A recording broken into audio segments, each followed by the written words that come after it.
So it's a big challenge.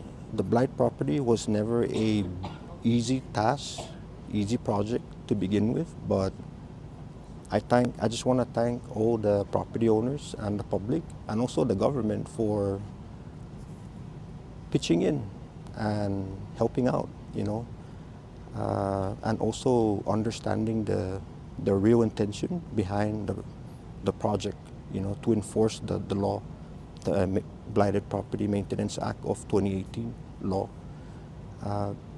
If it Without their cooperation and all the help that we could get, this project would not be possible. And I just want to thank everyone out there who supports zoning and want to make a difference. Yubert, what's the process usually like? Once you put the signs there alerting the leaseholder that they have blighted property, how many days before you find them, or you yourself fix the property and just give them the bill? What's the process there? So, and I'd like to thank my my previous boss, or my boss, Miss Teresa Gomero, for grooming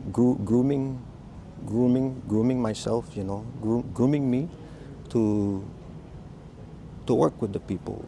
And again, we don't just go out and find people. We instead sit down and try to find a way to work within their means. Because again, nothing is going to be accomplished or achieved if we are not gonna have this cooperation with the lessees, the responsible parties, the property owners. And this applies across the board to all of our enforcement, not just the blight, but anything that we find out there where people are in violation of. We sit and we talk and we try to find a way to work with them. But of course, if there is no effort on their end to comply or wanting to comply, then that's when we move it to the next step, which is where we further process for enforcement, where we give a notice with applicable fines. And then deadlines? There is a deadline when we post the property. There are details there that says that instructs the property owners that they need to comply within this date. If they don't comply within that date, and for example, I know there's still some signs out there, but there's progress. So as long as there's progress, the responsible parties would always could write a letter and explain for an extension, which is the case. I mean,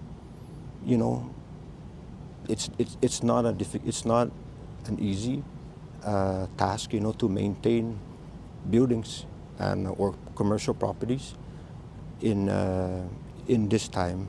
But zoning is working with these individuals, property owners, to work within their means, Accommodate. Yes, sir. Yes, sir. Ballpark figure, especially in the Garapan Core Hotel Street, how many blighted properties are still existing there? I will only narrow it down to the critical blight properties.